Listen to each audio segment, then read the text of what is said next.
Nachos amigos, and welcome to Record Breakers, a music podcast where a group of friends gather together to share music with each other, an album at a time. It's like a little book club for music. Fun time had by all. I'm Petey Rave, and here with me is my team, my squad, my crew, my accompanying, my accompaniment through this journey, through this musical purgatory we're gonna go through. Spoilers. Yup. Spoiler. We've got Drew. Ahoy hoy. We've got Brett. Even the sturgeon and the ray, they get the urge and start to play. We got the spirit, you got to hear it on Record Breakers. Mm-hmm. And of course, in our guest rotating fourth chair, we've got Curly. You couldn't let Brett go after me with this poetic words. Why do I have to follow that? Hi everyone, I'm this guy. Yeah. You could also quote Disney lyrics about the Record Breakers. Yes. We're here to talk about music. We're talking about an album, and the provider of the album this week is Drew. Drew, what have you got for us this week? It's an album that came out actually relatively recently. It's an album by an artist I very much respect, all of his output so far. Man from Canada that goes by The Weeknd. His newest album, Dawn FM. Yes. Very, very interesting album, to say the least.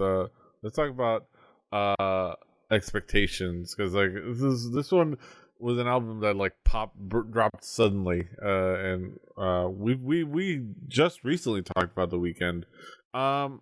Brett, so recently that I talked about The Weeknd. Brett, what were your expectations coming into this album? Well, luckily, I've been so detached from modern popular music, and I've slept so many times since I've had to review an album that I completely forgot what The Weeknd was. So I came into it forgetting, even though I had reviewed the last album. I was like, I'm not exactly sure what I'm going to get. And if you would have told me I was going to listen to a Michael Jackson album that was still doing the Kavinsky thing, I would have been like, no way.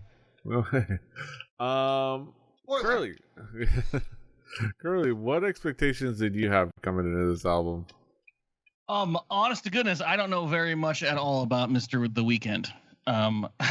So I came into this with actually nothing. I think as God, what was it? He was at I think a lot of the world kind of. No, I guess not a lot of the world. He's very popular. But I think my first experience of him was it the Grammys or the Tonys? The Grammys. I figured it would have been the Super Bowl. Was it both? I would love to see him at probably both with Mr. Mephistopheles. And I don't know. It was. I imagine there was the big mirror room and all the shit, and he was. Oh yeah, that was. And it was really amazing. Was it Super Bowl? Okay, that was amazing, and I was like, I like this guy, and then I heard Starboy, and I was like, yeah, that's cool too. Yeah. So that was my expectations coming into this. So yeah, yes. I'll leave it at that for expectations. I'm searching. Has he won a Juno Award? Yeah. Is he an EGOT? Or EGOT? Because he's Canadian. Or Gigo? Yeah. My expectations. So I was curious because I thoroughly enjoyed our last discussion and the album that we discussed. His big album that we discussed last time, and I wasn't sure what to expect with this one. I think it's the fact that it was a surprise, an album, made me just assume that okay, he had something in his head and he's doing an experiment or something, and let's see what's going. And then it turned out to be something interesting in that regard. But yeah. I was curious. I had some ideas of what to expect, but I was curious. Let's talk about this album musically. Drew, how would you describe this album musically? Well, one I wanted to mention before I forget, because we'll talk about him a little bit later, but apparently, because Curly mentioned the song Starboy, apparently when Tyler, the creator, and The Weeknd met for the first time, Tyler told him, yeah, no, you were on a festival I was at, and as soon as you played Starboy, that song is absolutely my favorite song possibly ever, and as soon as you played it, I left. I don't know what else you do, which seems like a dick move. Wow. I like your shit, but I got better things to do right now. I'll see you later. Yo, I got shit to do. That's my jam. I'm out. But no, this album is kind of weird. So it is a concept record in the weirdest of ways. It is the idea being that you are listening to a radio station in a tunnel stuck in traffic on your way to death. Like, you see the light, you see the dawn, but you're all the metaphors that you could ever need for biblical stuff. Right. Also, this was the happier record he made, because he started writing a record 2 months into the COVID-19 quarantine, and decided that that original idea of writing about his experiences in quarantine was too sad. So he was like, that album was bad for my mental health, so I threw all that work away and started work on this. And I think it kind of shows. And what I mean by that is the music and the lyrics both at times can be almost celebratory, but are also sort of withdrawn in ways. They are looking at a life that maybe has had some bad moments in it and some things that you regret. But what I love about it is it sort of is, this entire album is what I love about The Weeknd, which is his ability to bend genres. As Brett alluded to, you have a lot of pop in this. If reincarnation is real, if this man is not the reincarnation of... Yeah, if this man isn't the reincarnation of, like, fucking Michael Jackson, I don't know who else could be. But you also have a lot of references to Prince throughout. But you also have, like, heavy hip hop influence, a lot of, like, synth-wavy, like, 80s dance stuff. But the reason I like this album and wanted to bring it on so much is it's the first time in a while where I think I've, from beginning to end, a concept has been so well actualized to me, in both tonality of music and tonality of lyrics, since, like, God, I don't even know, like, probably an old Coheed record. Like, it's, the package itself is so well thought out and perfect. I mean, you have Quincy Jones in the studio, it's going to end up that way at times. But also, like, Lil Wayne shows up, and Jim Carrey shows up, and... Yes. Like Quincy Jones. Swedish I want to see Quincy Jones telling him how to do voice work. I would do an entire album of The Jim Carrey and Weeknd Quincy just, like, hang out. making beats and shit, and, like, Quincy Jones just talking. Yeah. Like, awesome. Yeah. You're really cool record. Get on that. Yes. Someone. Brett, how would you describe this album musically? I mean, so let me spin a little yarn here. The first time I listened to this, I did the thing that I like to do, and I didn't even look at the cover art really hard. I just played it, didn't look up any liner notes, didn't read anything, and I was like, oh, I think we've got ourselves a theme album. And I did not know who was talking to me when people were talking to me, and I did not know who guest artists were when they were guesting. But of the things that were on, like, of the music detached from everything else, there's a lot of pop going on here. A lot of pop as filtered through like, I don't know, we're going on almost a decade since Kavinsky's Outrun, and there's a lot of that still going on in this album. A lot of the like, you know, palm muted guitar doing the thing, kind of like the I don't know, like a Stevie Nicks song or something. And the very, very directional audio nature of this album is like, I'll talk about it later. I've never heard 3D audio of a guy making noises into a talk box like I did in this album. There's a lot of that going on. There's a lot of synth pad. Sometimes, as I will make note of later, sometimes it's a straight up, like, I don't know. There's the like early 2000s like indie pop synth thing. There's also the unmistakable, hey, let's make a song that sounds like very early Michael Jackson stuff. Not like Jackson 5 stuff, but like, you know, don't stop till you get enough. Yeah. When it was still disco, because there's also a lot of disco here, which, you know, I think that, you know, not to like, I would say that, you know, the synthwave like themes that are sort of used in parts of this album are not really breaking new ground or anything. They're what you would say is replacement level in baseball. They're as expected. But I think this is further proof that disco beats and funk bass and synths and Michael Jackson will be around in all kinds of music forever, because this has all of those things. Yes.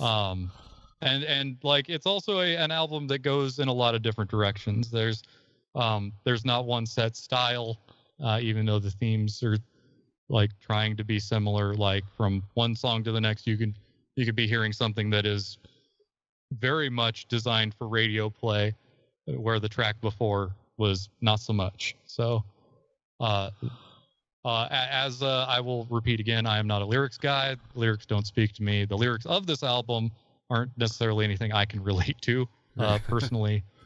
So there was not a whole lot of that going on. But the places that I did enjoy the most were the places where the vocals were just one more part of the groove, and also mostly the parts that were having themes borrowed from other places. So there was that. I'll get into more when we get into songs individually, but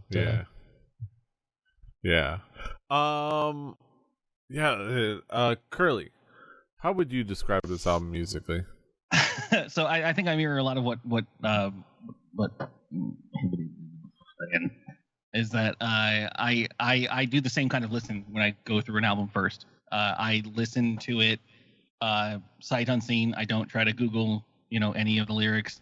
I try to just straight up run through. I just put it on. I sit back, enjoy it the one time through. Then I do a second listen through where I will actually like look up, you know, notes and whatnot, and try to kind of see what I'm missing out of it, because I don't know this guy as much as I would like to. And it was interesting. I really did not know it was Jim Carrey until the final song, where I was like, okay, looking at the title, and I'm like, man, this sounds like Jim. Oh God, it's Jim Carrey. And I was like, because the last song in the thing is like titled, you know, Phantom Regret by Jim, and I was like, damn, he's nailing it, because like they put Jim through a filter, right? Like, and I don't know. I was just like, man, I love this guy's voice. I love the way he's telling it. And I'm like, I kept writing notes to myself. I was like, oh, like Eternal Sunshine of the Spotless Mind keeps coming up in my head when I was like listening to some of the more existential stuff about, you know, purgatory and afterlife and all that stuff. Yeah, Dr. Robotnik speaking to you. Also that. Yeah. Also recently, you know, like Jim Carrey going into his whole, you know, I only know this because I really did get into Jim Carrey a bit more because of the Sonic movie that I thought actually was really well done when I was expecting super video game failure movie. Like, and I actually thought it did a good job. And then I got into like watching Jim Carrey stuff, and I was like, oh, Jim Carrey's going through some shit, and this is interesting. And apparently he's been, you know, off of Prozac and stuff to deal with his mental health, and he's turned to spirituality. Like, and then I was like, oh, this is very interesting now. Like, I enjoyed that. What's weird about this album is as much as like my first listen through, I was like immediately you get hit with like, okay, this is going to be a concept album, right? Like you get hit with like we have got a narrator. You just sit back and relax. There's 60 minutes of fucking you're going to find the afterlife. You're going to heaven or whatever that means to you. But we got you, boo. And then it kind of loses itself for me in the middle. Like just kind of goes all over the place. It kind of comes back to it, and then kind of like because I'm a sucker for a concept album. I'm a sucker for like let's listen to it track one to track end. Like gotta do it. It's the way the story progresses. I love that. Here's the play that goes along with the album. Please read this before the episode. I mean, the one album I brought to Record Breakers was the Cursive album of fucking what was that? I don't remember the name of the title of it, but yeah, the Zodiac to do one. the ARG to know what's going on. Yeah. I'm a sucker for that. I love a lore. I love a good deep dive, and it's great. And then just some of these tracks, while they were all still kind of bangers, like they felt great, they just weren't part of any narrative that I thought was like going on. and then they kind of just rolled it back in at the end, and I was like, I don't know if you can do that, but okay, and it worked, I guess. Whatever. So yeah, that's where I was kind of feeling with it. I loved all the guest expositions.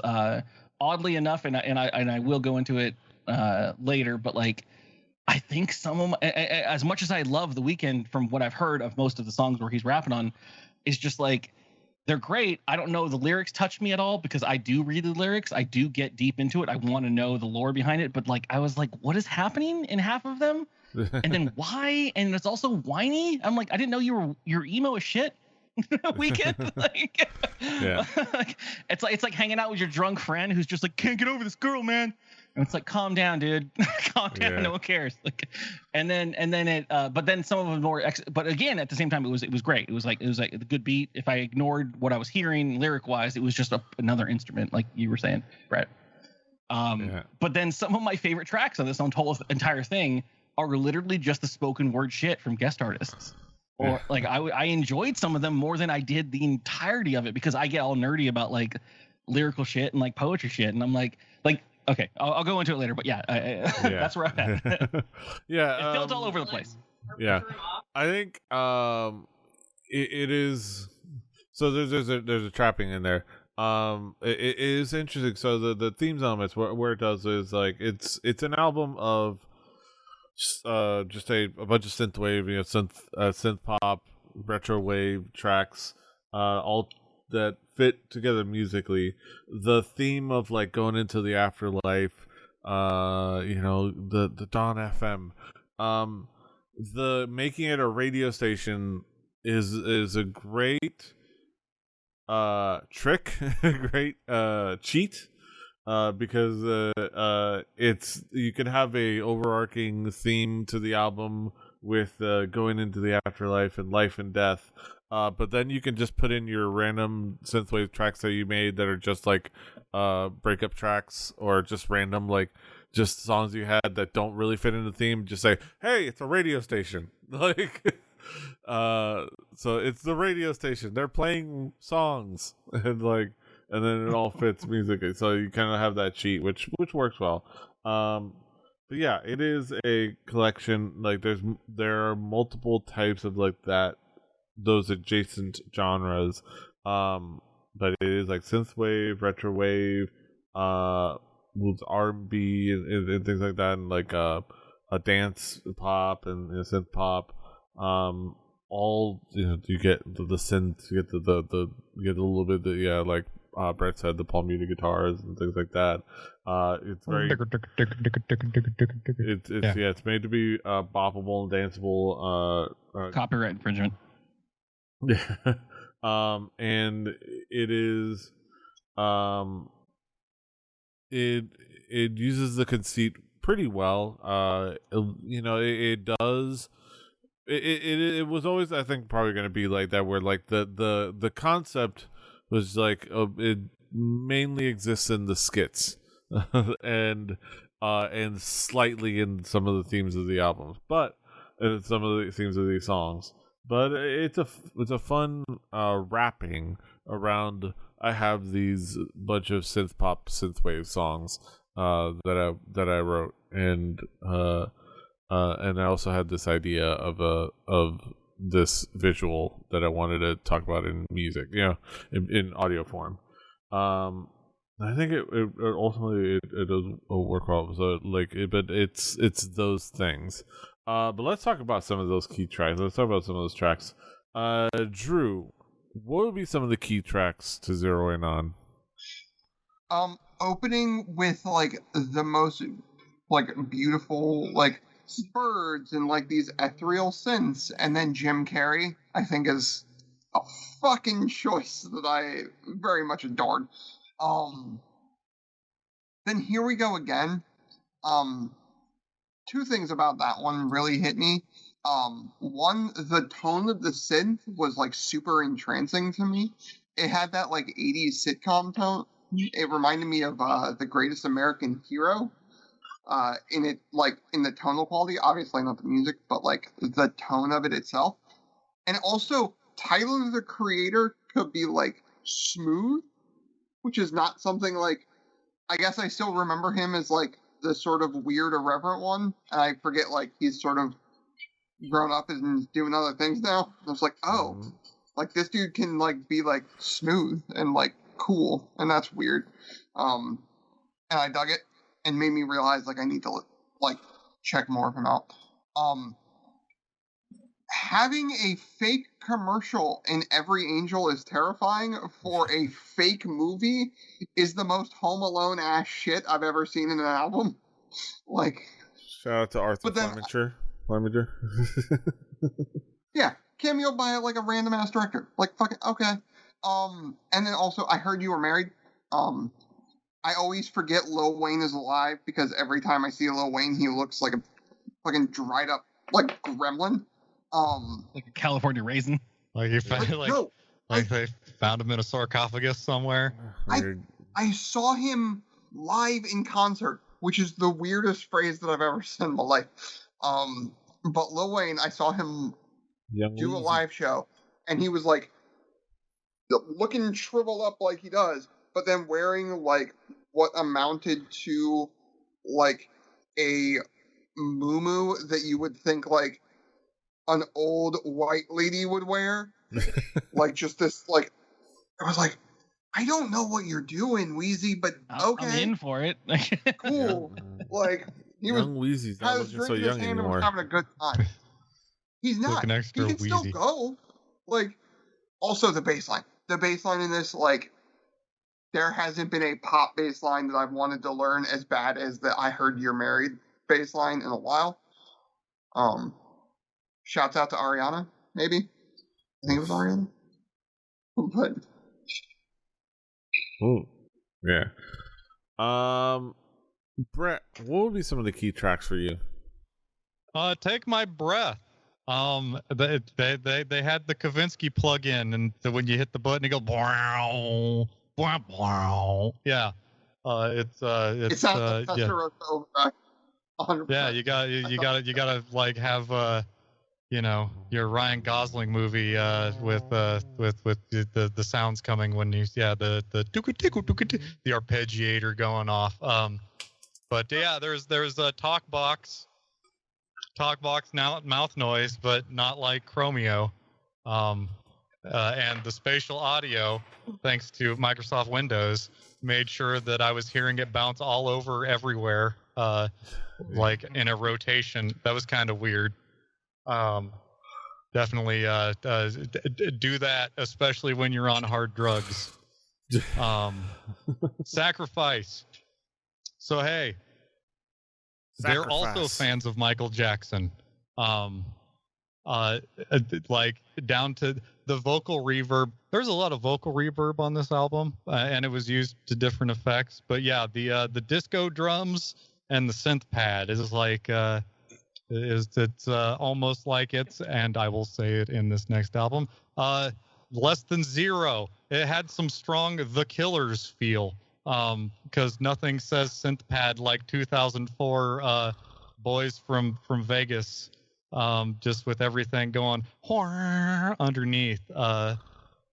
It's and everything being reverbed out like you're in a cafetorium in the Midwest America, trying to tell somebody over a microphone as it bounces off the basketball goals that are somehow in there too, because it's Indiana. There was definitely a whole lot of that going on. But yeah, I was attracted to the things that probably will hit the radio, and I would imagine that they will be successful because they're using the good. It's like cooking with the good ingredient, better pizza, better ingredients. No, this album. Shaq Johnson. Exactly. Curly, what would be some of the key tracks for you?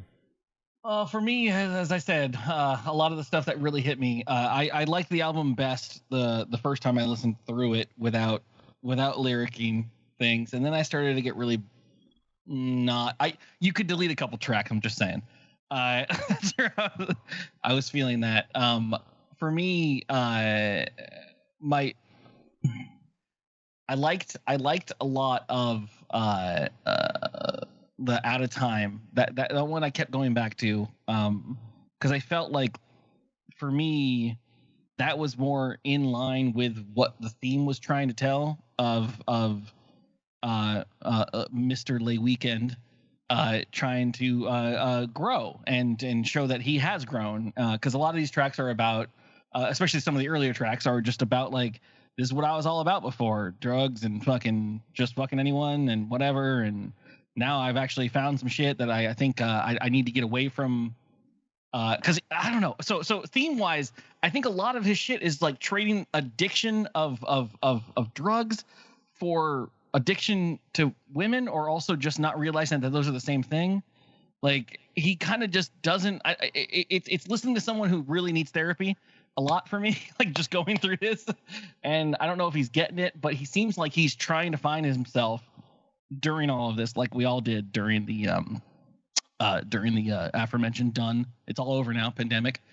Yep, it's all over. COVID. And so not worried about a surge next fall at all. Nope. I wanted Out of Time to be like the turning point where he was like, okay. Back in the day, I used to be like this. Now I'm just like, I'm more focused on myself. I'm trying to get my shit together. Got a lot of trauma in my life. Like I think he says that in that track.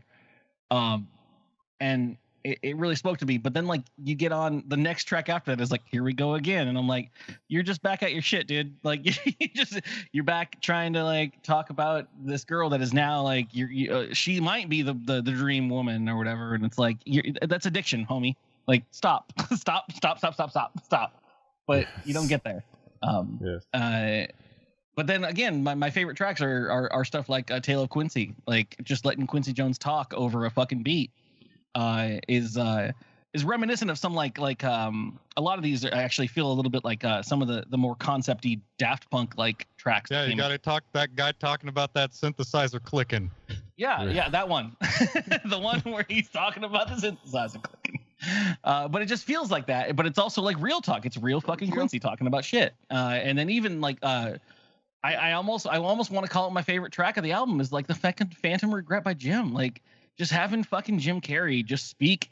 Drew, was it Drew? Did you bring up you brought up the which one was it? Oh, Every Angel is Terrifying. That fucking track I loved so much because on a concept level, like I was like, oh, they're getting back to it. Sweet, this is exactly what I wanted.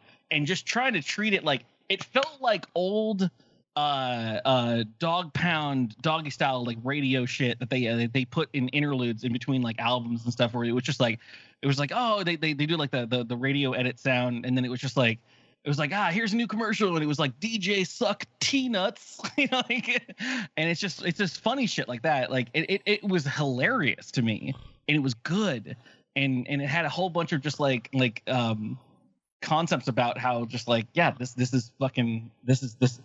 I don't think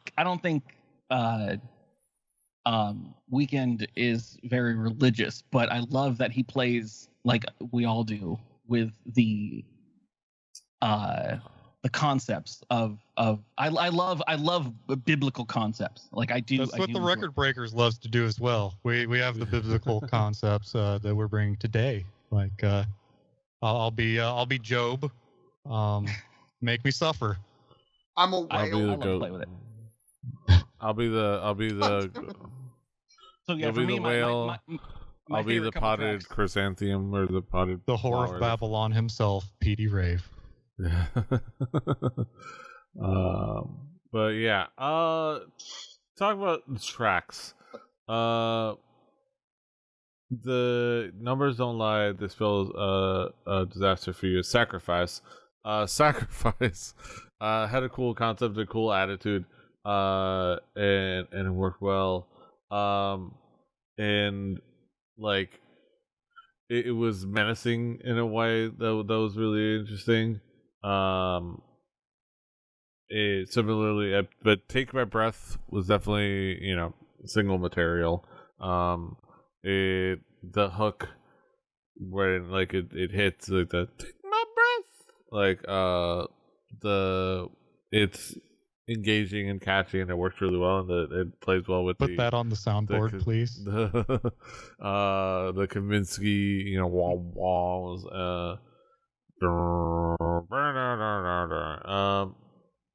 That works. It works well. The synths are magical and they're fun. The gasoline again. We start off with gasoline. After the kind of the intro track. Just there's parts where it's not just synth wavy and synth poppy, but they play around with being this underlying menace and like these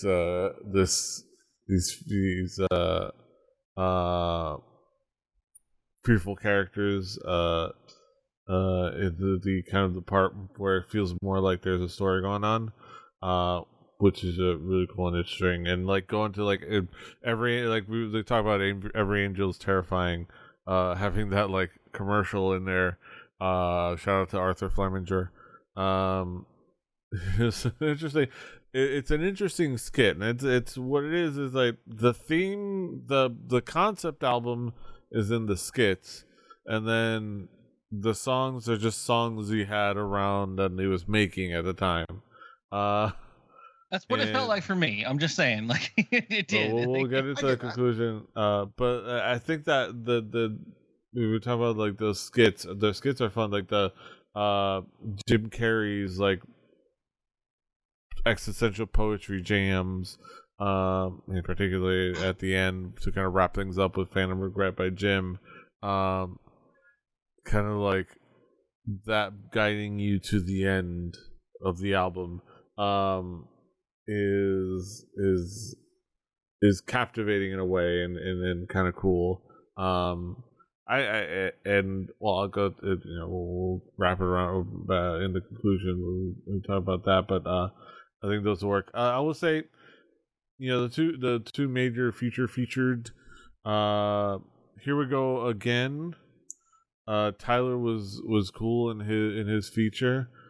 The I Heard You're Married. It's just, obviously, like I said, it's just a Weeknd, just a out of nowhere Weeknd.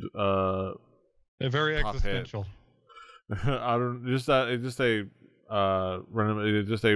Weekend. I like these. I want to be with you. R&B track, but in synth-pop form. But I'm gonna be honest. Did not care for the Wheezy feature. I'm just straight up. I could have done without it. I was not a fan. I think it was okay, and kind of out of place in tone, and the auto tune was lame. Yes, the auto tune needs to be noted. I'm glad that you brought it up. That auto tune was getting a workout. You don't put auto tune on Wheezy. That's fair. Yeah, like it doesn't like auto tune is not the right tone for this type of album. I get that it's a thing, but that's too out of place. Like you can do vocoder, you can do affected vocals, but this was closer to Life After Love. Yeah, like Yeah, and it was not great. I think there's better options.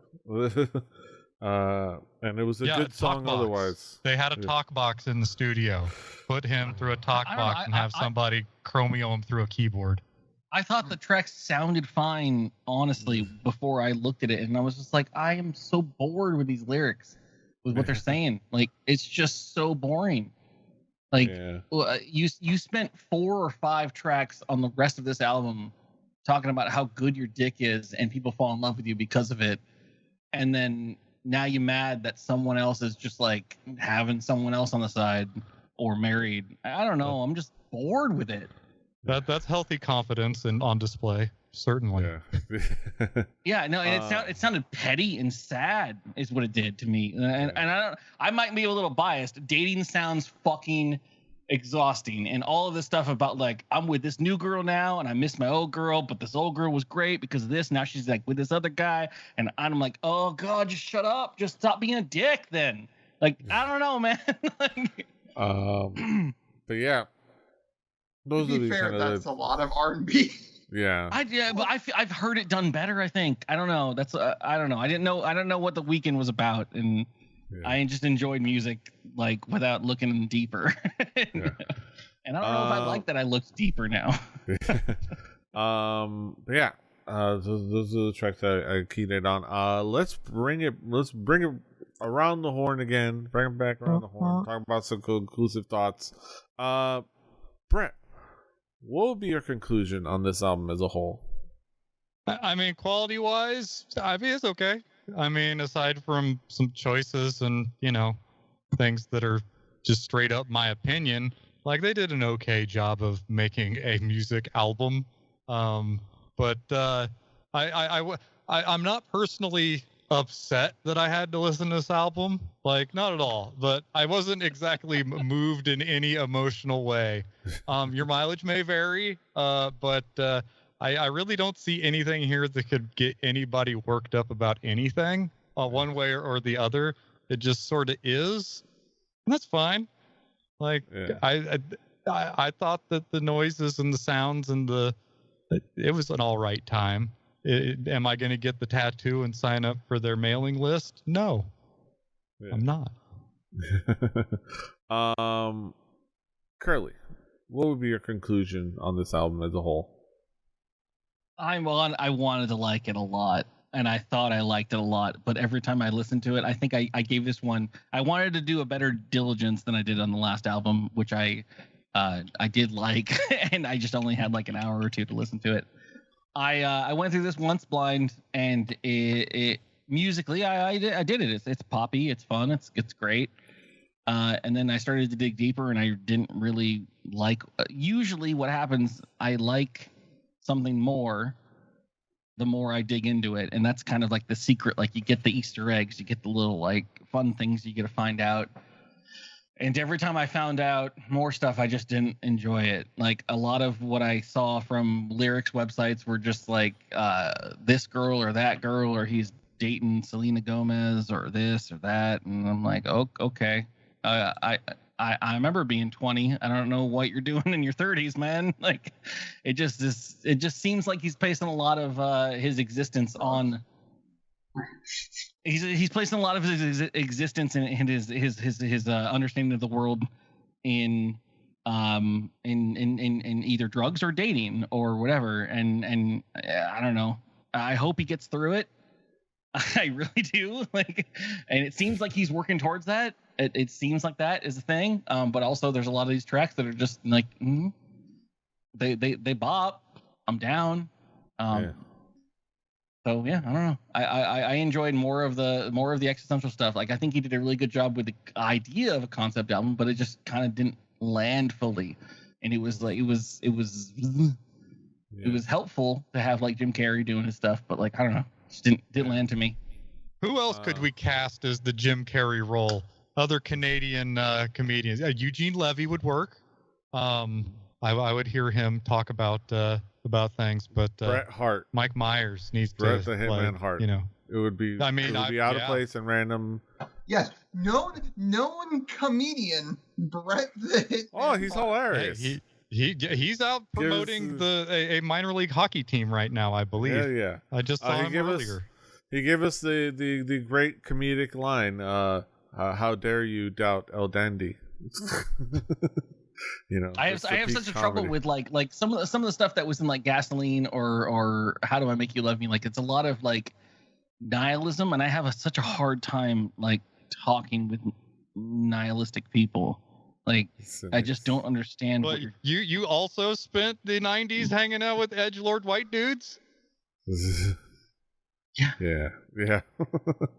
I think my loops with this album, because it's kind of been in loops while I've been driving and things like that, especially going to school and stuff like that, or maybe stuck bragging about driving and going to school. Jeez, Petey, make an album about it.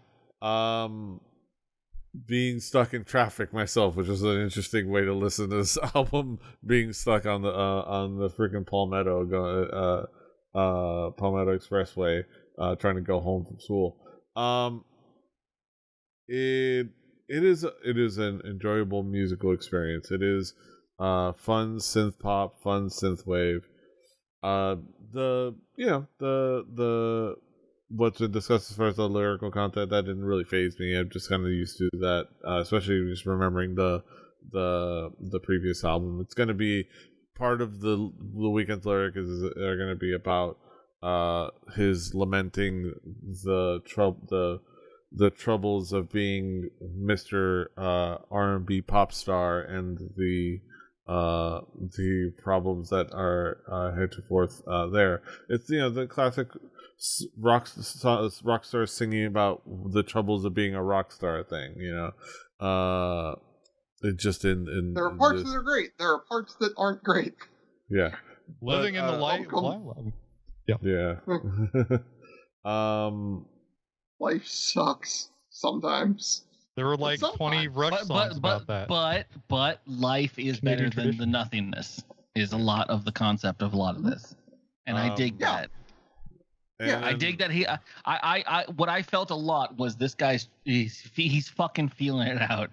He's on stage one of like getting it out and and I love that he's honest with it, because a lot of the times some of the stuff that I really honestly wanted him to like do in some of the songs, because I was like, this isn't about a lady. This song isn't about a lady. It's actually him talking to his like fans, and then he would just start the next track with like talking about girls he's dating and fucking. I'm like, can you not? Like, you were almost there, bud. Like, you almost had it. Yeah. But yeah, I think overall it works as just an album experience. I can definitely understand the parts that aren't like perfect. There is well treaded ground in the synth-wave aspect of it. But I enjoyed it. It is an enjoyable album. It is a good album, and it is a good follow-up to After Hours. I think, especially because that was an album that I definitely really enjoyed. And yeah, I think he's a good performer. He's a good pop craftsman. The Weeknd is a fantastic pop craftsman. And his team, The Weeknd and his team are quality pop craftsmen, and the product is an enjoyable experience. Drew, last but not least, how would you conclude on this album as a whole?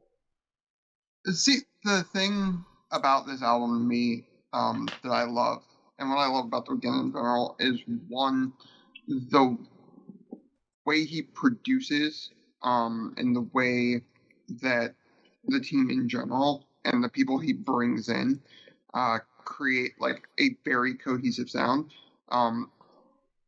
He works in like the retrowave, synth-wavy sort of milieu, but there's always bends, right? Starboy is, as an album, is kind of removed from this. There's a moroseness to parts of this, I think, that isn't in Starboy, and definitely wasn't in After Hours.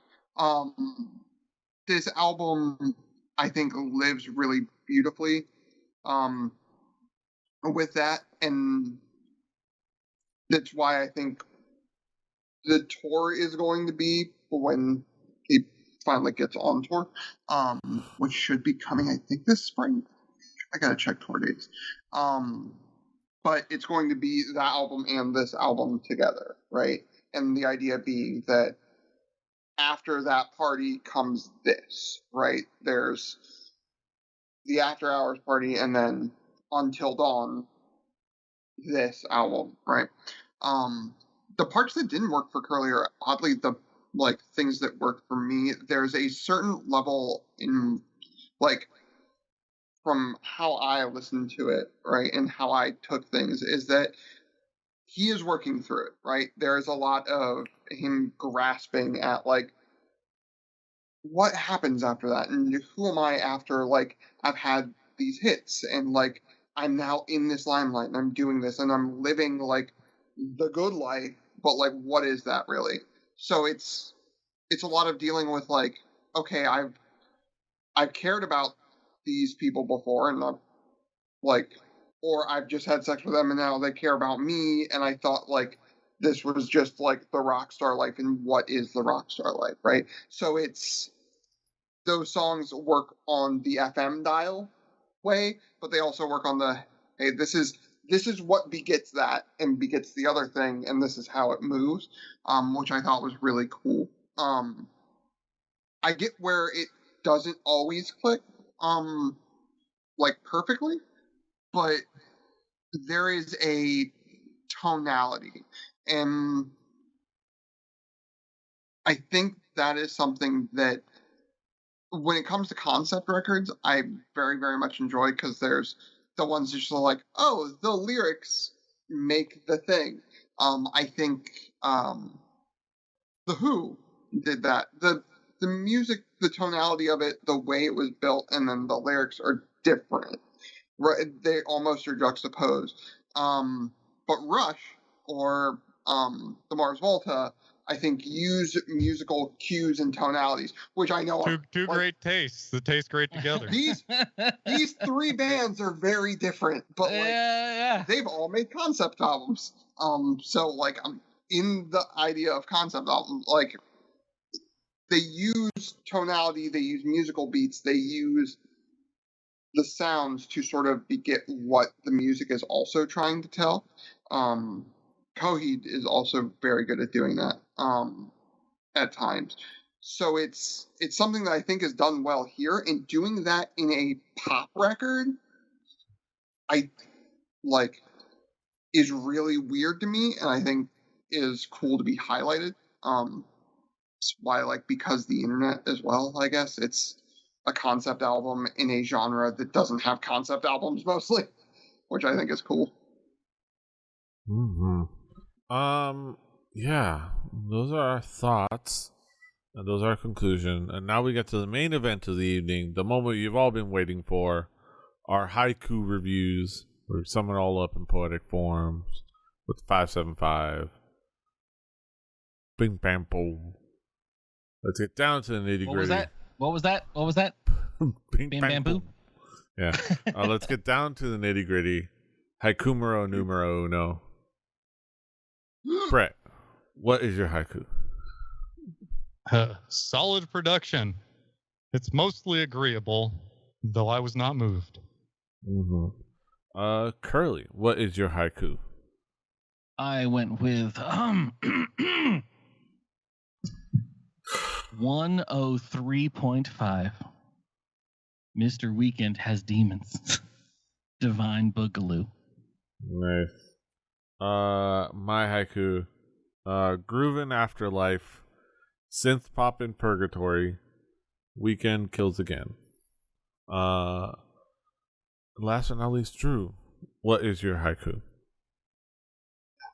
A journey to death that came from depression to celebrate life. Yeah, those are our thoughts on the Weeknd's Dawn FM. You can of course find it on our Spotify playlist. Both of them, Play Record Breakers, the home game, do your due diligence and your due diligence. Play along at home. We got 2 playlists, one with the episodes slotted in as appropriately, and one without, just the music. Pick your poison. Enjoy it. Do the homework. On those Spotify playlists will be next week's record, and it's going to be provided by Brett. Brett, what have you got for us next week? I'm getting some signals from the Phantom Zone, telling me that I need to make somebody make a choice. Evens or odds, Drew? Odds. Okay, so we are going to be listening to an album that I have never listened to before, but I've listened to a song and it moved me, and saying the names of songs on this album make me want to listen to more. That'd be the Nerf Herder album, Rockingham. Yes. Nerf Herder. Okay. Yes, I look forward to that. But yeah, look forward to that. That'll be next week, and this is this week. And you can, of course, find us all over the internet. Brett is at Hibbity Bear Bird. Drew is at X. Curly is at Curly and Drunk Kids Gaming in various places. I'm at PD Rave. The show's at 4 Record Breakers. That's the number 4 Record Breakers. RecordBreakersPodcast.com. RecordBreakersPodcast@gmail.com is the email if you want to send us email. You'll be the first one to have ever sent us an email. That isn't some like foreign podcast store that nobody's ever used or heard of, trying to get us to put the podcast on their thing. Yeah. Rebelli TV is on Twitch and on YouTube. Watch us on Twitch for this and our other streams, including Through the Tomes, our D&D shows, and our Witcher streams. Me and Daisy are going through The Witcher 3. We're having a lot of fun with that. My Mass Effect stream is a lot of fun. I'm about to finish up Mass Effect 2, so I'm hyped for that. Or I probably will have already. I don't know. We'll see how many times I can play that until this goes up. Yeah, look out for all that. Rebelli.net for listening to other shows. Like, share, subscribe, do all things. Until next time, hasta los huevos. Toodaloo. Bye-bye. Annyeong. Fighting.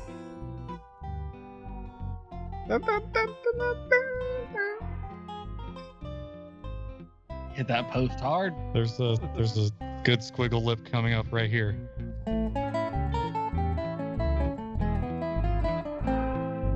Yeah. I like that one.